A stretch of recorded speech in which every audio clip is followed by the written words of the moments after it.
अब करते हैं क्वेश्चन नंबर 8। देखते हैं क्वेश्चन क्या कह रहा है। A statue 1.6 meter tall stands on top of pedestal, यानी कि एक एसी एक पेडेस्ट्रल है यहाँ पे। From a point on the ground, एक पॉइंट ले लिया हमने, बी पॉइंट ले लिया ग्राउंड पे। The angle of elevation of the top of the statue is 60 degree.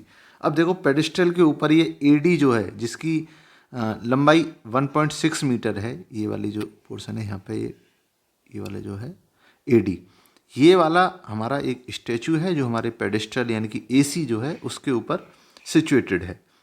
And from the same point angle of elevation of top of pedestal is 45 degree.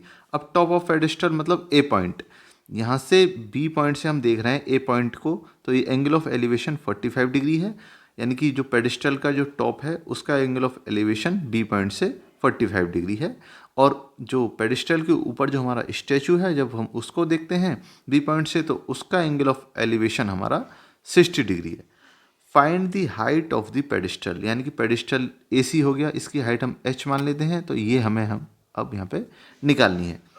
तो देखते हैं। तो हमने पहले बताया कि इसमें दो ट्रायंगल, जहाँ दो ट्रायंगल का यहाँ पे इस्तेमाल हो रहा है, ए बी सी और डी बी सी, दो ट्रायंगल हैं। इसमें कॉमन कौन सी साइड है? हमारी बी सी साइड जो है, ये वाली साइड, ये कॉमन है।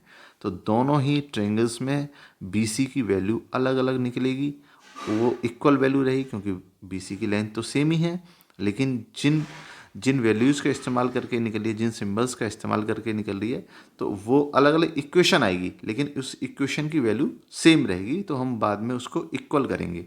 तो पहले हम अलग अलग ट्रायंगल्स से बी सी की वैल्यू निकालते हैं। तो देखिए, in triangle A B C, अब यहाँ पता है परपेंडिकुलर और बेस का जो रिलेशन है वो tan थीटा होता है, यानी कि tan theta equal to perpendicular हमारा कितना है इसमें, ए सी, और बेस कितना है हमारा बी सी।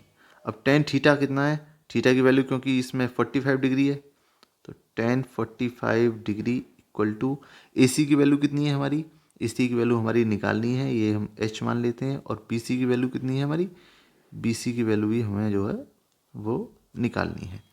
तो tan 45 डिग्री हमारी वैल्यू है, तो इसकी tan 45 की वैल्यू होती है 1 equal to H upon B C, यानी कि बी सी की वैल्यू होगी हमारी एच के बराबर।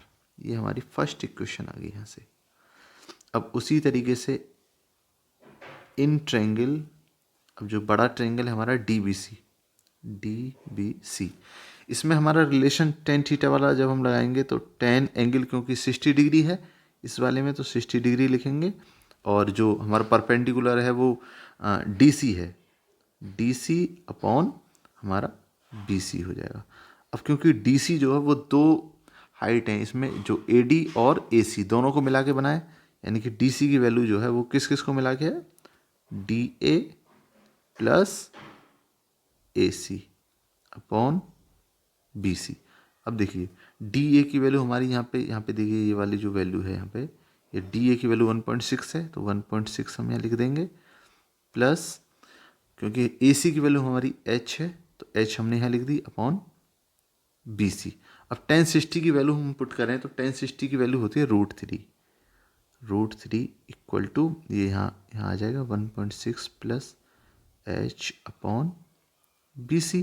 तो यहाँ से हमारी बी सी की वैल्यू कितनी आएगी, क्रॉस मल्टीप्लाई जो हम यहाँ पे करेंगे इस तरीके से क्रॉस मल्टीप्लाई, तो बी सी इधर पहुँच जाएगा, √3 इसके नीचे आ जाएगा दूसरी तरफ, तो बी सी की वैल्यू हो जाएगी 1.6 प्लस एच अपॉन √3। ये हमारी सेकंड वाला जो ट्रायंगल है, जो लार्ज ट्रायंगल है, वहाँ से हमारी बी सी की वैल्यू आ गई। इसको हम इक्वेशन 2 लिखते हैं। अब हमें पता है इक्वेशन फर्स्ट में जो वैल्यू है बी सी की है, और इक्वेशन 2 में भी बी सी की है, तो ये दोनों इक्वेशन इक्वल टू हो जाएंगी, बराबर हो जाएंगी, इक्वेशन 2। अब इनको वैल्यूज़ को पुट करेंगे, तो बी सी की वैल्यू एच है पहली इक्वेशन से, और दूसरी इक्वेशन से बी सी की वैल्यू 1 + 6 प्लस एच अपॉन √3। अब देखिए यहाँ पे हम क्रॉस मल्टीप्लाई करेंगे, तो √3 दूसरी तरफ पहुँच जाएगा, तो ये हो जाएगा √3h equal to 1.6 plus H. अब एच वाली वैल्यूज़ को एक तरफ ले लो, बाकी वैल्यू एक तरफ रह जाएगी, तो ये हो जाएगा √3h minus h equal to 1.6। अब हम इसको आगे करते हैं तो √3 इसमें से कॉमन ले लेते हैं, नहीं h कॉमन ले लेते हैं, h हम इसमें से कॉमन ले लेते हैं तो बचेगा हमारा √3 माइनस 1 और ये हो जाएगा 1.6। तो यहाँ से h एक तरफ रखेंगे और √3 माइनस 1 दूसरी तरफ शिफ्ट कर देंगे इक्वलिटी को दूसरी तरफ, तो ये हो जाएगा 1/√3 माइनस 1। ये हमारी हाइट आ गई।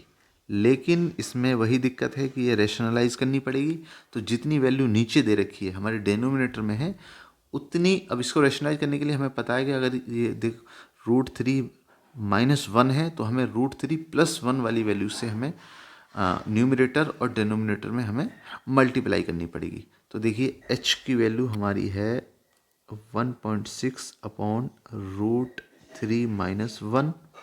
हमें √3 प्लस 1 से ऊपर मल्टीप्लाई करनी पड़ेगी इसको रेशनलाइज करने के लिए, और √3 प्लस 1 से हमें नीचे मल्टीप्लाई करनी पड़ेगी।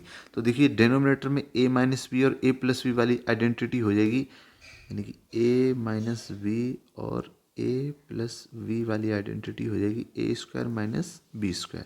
तो ये हमारी वैल्यू होगी 1.6 √3 प्लस 1 अपॉन √3 का स्क्वायर माइनस 1 का स्क्वायर। ये हो जाएगा 1.6 √3 प्लस 1, तो ऊपर सेम रहेगा, नीचे हो जाएगा ये √3 का स्क्वायर 3 हो जाएगा माइनस 1। तो ये हमारी जो h की वैल्यू आई वो आई 1.6 √3 प्लस 1 और 3 माइनस 1 2 हो गया, इससे ये कटा तो ये 0.8 हो जाएगा। तो हमारी h की वैल्यू यहाँ पे हो जाएगी h इक्वल टू 0.8 √3 प्लस 1। ये हमारी वैल्यू आ गई यहाँ पे h की, और यहाँ ये इसकी वैल्यू मीटर में होगी। तो ये हमारा हो गया आंसर। Thank you.